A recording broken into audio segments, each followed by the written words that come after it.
Welcome back. In this section, we're going to get to know the PS exam, because before you can beat your enemy, you have to know him. The PS exam, unlike the FS, is offered as pencil and paper only.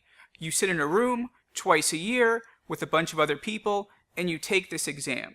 So it's not quite the up-to-date exam that we think of in terms of tests like the LSIT, the FS, or even like GRE exams, which we've taken in grad school. Pretty old school. Again, the cost varies by state because you're paying the NCEES and you're paying the state because you're typically going to be taking the state portion and the PS portion at the exact same time. But luckily, you can pay the NCEES fee by credit card, and you simply do it online. So you go to ncees.org, you select PS, select your state, and then once you've done that, it will give you a box to register. So it's a very simple registration process. Again, go to the website, select your state, and then just register online. But remember, you have to register both with the NCEES and you have to have state approval. And that depends on what state you're in. So check your local licensing board before you spend the money on the NCEES website.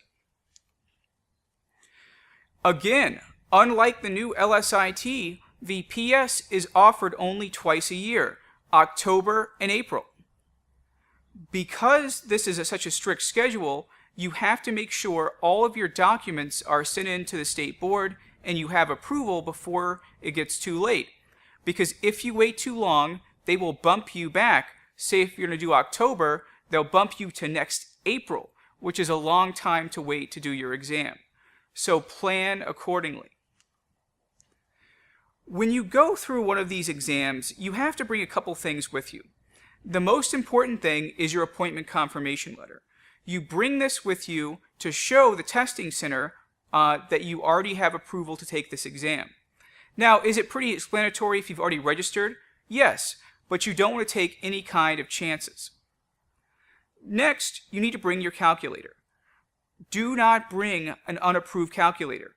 They will check you at the beginning of the day, but if they miss it and then they find your unapproved calculator and 2 hours into the exam, they will kick you out so fast it'll make your head spin. Because they have had people cheating before, and they do not want to have any of this happen again. Third, you've got to bring identification.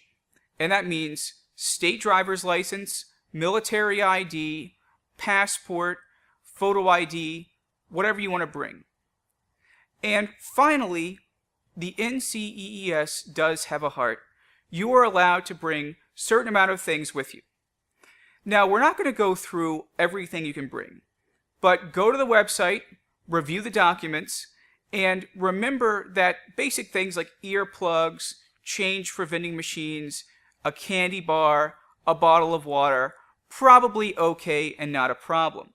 But double check to make sure you have what you can bring. Do not violate the rules. Now, the NCEES policy on retaking the exam is quite different from the LSIT. Now, as you can see, the LSIT, you can take it several times per year, if not 3 times in a 12-month period. That is not what the PS exam tells us we can do. In the PS exam, you can simply retake every year. But you do not want to be a retaker because the retakers have a significant drop in scores because the ones who don't pass it the first time probably are not going to pass it the second, third, or fourth time unless they do something very different. So we want to get you through up to this level where you can take this exam on the first time, do well, and simply move on with your life. You don't want to be a retaker. So that being said, let's keep going, and I'll see all of you guys on the next video.